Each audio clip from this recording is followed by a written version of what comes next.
ગાંધી ભૂમિ પોરબંદર પર મુખ્યમંત્રી ભૂપેન્દ્રભાઈ પટેલનું આગમન થયું। પોરબંદર લોકસભા બેઠક પર મુખ્યમંત્રીની ભાજપ સંગઠન સાથે બેઠક યોજાઈ છે। લોકસભા બેઠક પરના તમામ પદાધિકારીઓ સાથે બેઠક શરૂ થઈ। આરસી ફળદુ, કિરીટસિંહ રાણા, બાબુ બોખીરિયા પણ આ બેઠકમાં ઉપસ્થિત છે। સ્થાનિક જિલ્લાના હોદ્દેદારો અને પદાધિકારીઓ સાથે બેઠક શરૂ થઈ ચૂકી છે। આ બેઠકમાં આગામી રણનીતિ પણ ઘડવામાં આવશે। એટલું જ નહીં, કેટલા કામ થયા એ લેખાજોખા પણ લેવામાં આવશે। સાથે જીતના મંત્ર પર ચર્ચા કરવામાં આવશે। ગાંધીની ભૂમિ પોરબંદર, જ્યાં મુખ્યમંત્રી ભૂપેન્દ્રભાઈ પટેલની આ બેઠક યોજાઈ છે અને સ્થાનિક જિલ્લાના હોદ્દેદારો, પદાધિકારીઓની સાથોસાથ દિગ્ગજ નેતાઓ પણ આ બેઠકમાં જોડાયા છે। તો આરસી ફળદુ, કિરીટસિંહ રાણા, બાબુ બોખીરિયા પણ ઉપસ્થિત છે અને આ તમામ સાથે આજે વાત કરવામાં આવશે। કાર્યકર્તાઓ સાથે પણ વાત કરવામાં આવી રહી છે। ભાજપના સંગઠનની બેઠકનું જે આયોજન કરવામાં આવ્યું છે, મુખ્યમંત્રી પોતાના કાર્યકર્તાઓ સાથેના આ સંવાદમાં તેમને જીતનો મંત્ર આપશે।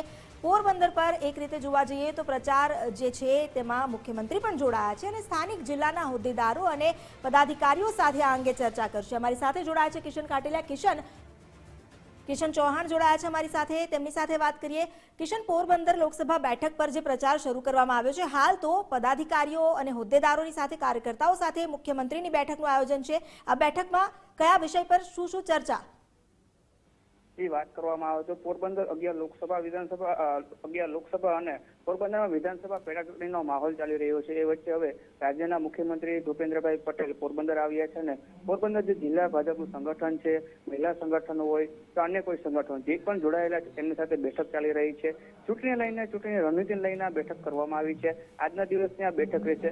મુખ્યમંત્રીનો જે પ્રવાસ છે તે આજના દિવસનો છે। પોરબંદરની હોટલ લોજ છે, ત્યાં અલગ અલગ સંગઠન સાથે બેઠક કરવામાં આવી છે। આ ઉપરાંત જે કી વોટર છે, યોજનાનો લાભ લેનારો છે, જે લાભ લેનારો વ્યક્તિઓ છે તેમની સાથે પણ બેઠક કરવામાં આવશે। તેમની સાથે પણ એક વાતચીત કરવામાં આવશે। તે સહિતનું આજના દિવસનું આયોજન કરવામાં આવ્યું છે। એટલે કહી શકાય કે પોરબંદર લોકસભાના ઉમેદવાર મનસુખભાઈ માંડવિયા અને વિધાનસભા પેટાચૂંટણીના ઉમેદવાર છે અર્જુન મોઢવાડિયા, તેમના માટે થઈને આ મહત્વની બેઠક કહી શકાય। જી, આભાર આપનો જાણકારી આપવા માટે।